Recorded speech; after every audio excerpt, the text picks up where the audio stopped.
another little bit of information for y'all is when a car goes in front of your car, you're managing the space you have, right? So remember, if a car comes in front of me right now and reduces this space to half, I'm going to slow down. I'm not going to continue at my rate of advancement while someone has reduced the amount of space in front of me. What you want to do is maintain the space. Yes, you allow people in. They come. There could be 3 or 4 cars that come in here right now. And I'm going to allow the car to slow down by itself. I'm not going to put on brakes, but I let the car slow down by itself. Don't give it any gas.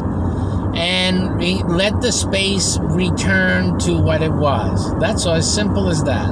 And as long as you do that, again, you will, create the environment on the highway for reducing traffic jams or for preventing them.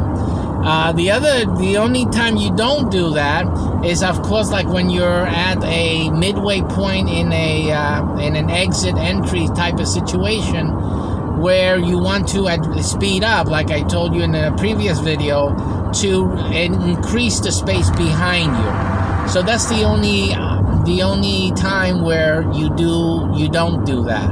You simply keep the space behind you growing, especially where there is no longer any entry pressure from traffic that's trying to get in. Okay, so you want to reduce and open that up right here. These guys needed more room actually than what I had for them here.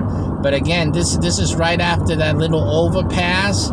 So this is what you have to remember. You got an entry or exit point right behind an overpass. You increase your speed right at the overpass because of to open up space behind you, as that entry point was being extinguished or diminished. But then there was another one on the other end. So you got to then let the car slow down by itself. You don't have to put on brakes or anything. Just let the car slow down naturally by itself. No more gas pedal, and just let the car slow down by its own, by the physical forces, the wind and whatnot against the car, and just allow the space to return to where it's needs to be to reduce traffic and give people options, including yourself. Okay, and my exit is here. For now, I'm heading towards a waiting point, as I call them. I have a few of them in the city where I build my businesses at, and I'm doing this driving research. So I'm going to the first stop basically, and I'll sit there and do some other broadcasts until I get my calls that come in and things of that nature. So take care. See you on the next video.